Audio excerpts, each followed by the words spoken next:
Hi boys and girls, I'm going to read a book today called A Grand Old Tree. Once there was a grand old tree.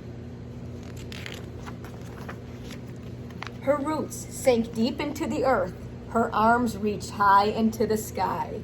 These are her roots on the bottom, and look at her branches way up high. She was home to many creatures. Birds nested among her branches, squirrels scurried through her leaves, caterpillars and ladybugs crawled about.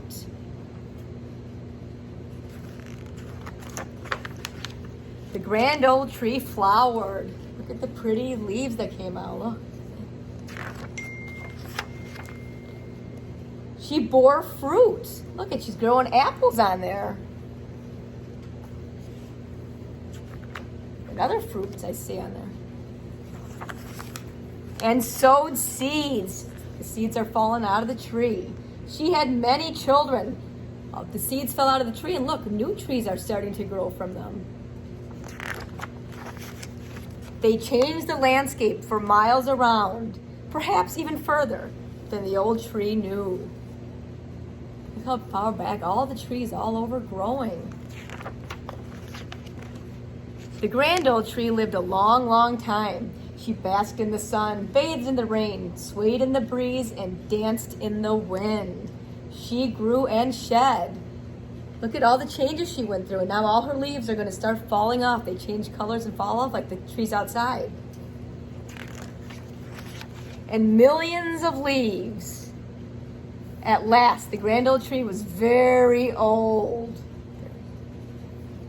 Her branches no longer swayed and danced, but cracked and snapped in the wind.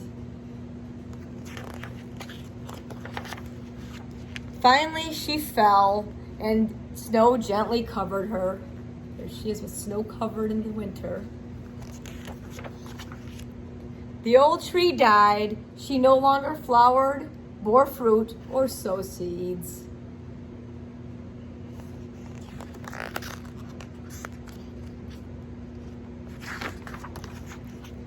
But she was still home to many creatures. Raccoons nested in her trunk. Centipedes crawled along her branches, and lichen grew on her bark.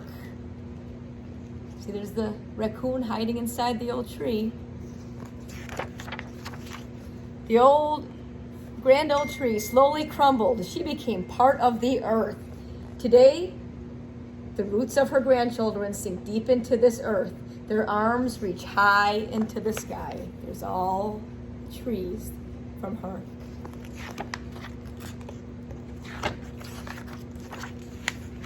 They are home to many creatures, just like she was, just like the grand old tree. The end. Thank you, boys and girls.